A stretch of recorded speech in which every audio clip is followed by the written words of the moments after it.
Alright then my friends, so now we've learned a little bit about providers, notifiers, and how to use code generation using the Riverpod generator. There's just a couple more things I want to do now, and the first one is to output the total price of all the products in the cart at the bottom of the cart screen. So basically, we need to take all of those cart items, get a price for each one of them, and then just add them together and output it. Now we could just do that computation directly in the cart widget, but I want to use this as like an excuse to show you how we can make a provider that's dependent on another provider. So in this lesson, we'll be making a new read-only provider, which computes this total cost value for us and then returns it. So therefore, this new provider will depend on the value of the cart provider, right? And what items are currently in the cart. And when that cart value changes, our new cart total provider value will have to be recalculated and recomputed too.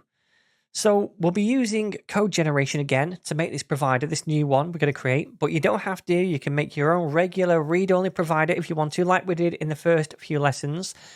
But anyway, let's make this in the cart provider file right at the bottom. And the first thing we need to do is use the @Riverpod annotation to say we're using code generation. Then we need to make a function underneath this, and it's a function this time and not a class because we're not making a notify provider.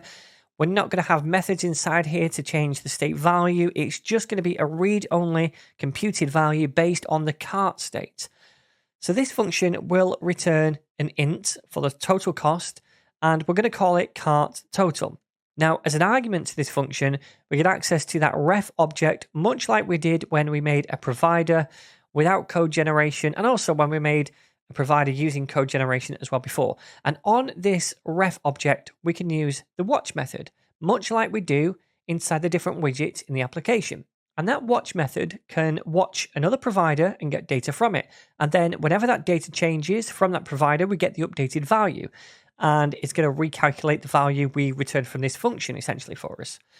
So let's use this now to get the cart product state from the cart notify provider. So what I'm going to do right here is say final cart products, and I'm going to set that equal to ref.watch so we can watch the value. And then it's the cart notifier provider that we want to watch. And basically, this is going to get us the state from this thing right here. So any products in the cart. Then what I'm going to do is create an integer here called total, and it's going to start off as 0. Then we'll use a for loop to loop through every item inside cart products. So we know that the type of each item in that is a product. So we say product, and we'll call it product as well. And we'll say in. So this is a for in loop, by the way. Cart products, which is this thing right here. So we're looping through those. And what we want to do each time is get the total, which starts off as 0. And we want to add to that. So plus equals whatever the price of the current product is that we're looping through. So we'll say product.price. So we're going to grab each product and get the price of that and add it to the running total. Then at the end of this, all we need to do is return that total. Awesome. So now we can use this in the cart screen. So then inside this cart screen, we first of all need to access the notifier, which we called cart total provider. It will be on the end of this. So let's go over here. And by the way, we'll be able to see that this has been generated if we open this up and go to the cart provider generated file. You'll see down here, we've got this cart notifier provider, but also we will have the cart total provider now as well. Awesome. All right, so inside this cart screen, we need to say right here, final, we'll call it total, and we'll set that equal to ref.watch in case this changes. And then it's cart total provider, this one. And then we can just output this total inside the template down here somewhere. So where do we want to do this? Well, we want to do it somewhere inside this column right here. So after that one, we'll come down here and do a text widget.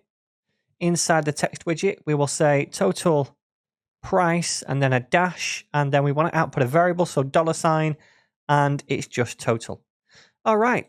So let's save this and see if it works. And we can see the total price there, 58. All right. So I do want a £sign before that. Save it. And now we can see that. Let's try adding some more products to the cart, going to the cart itself. Awesome. So that updates. Cool.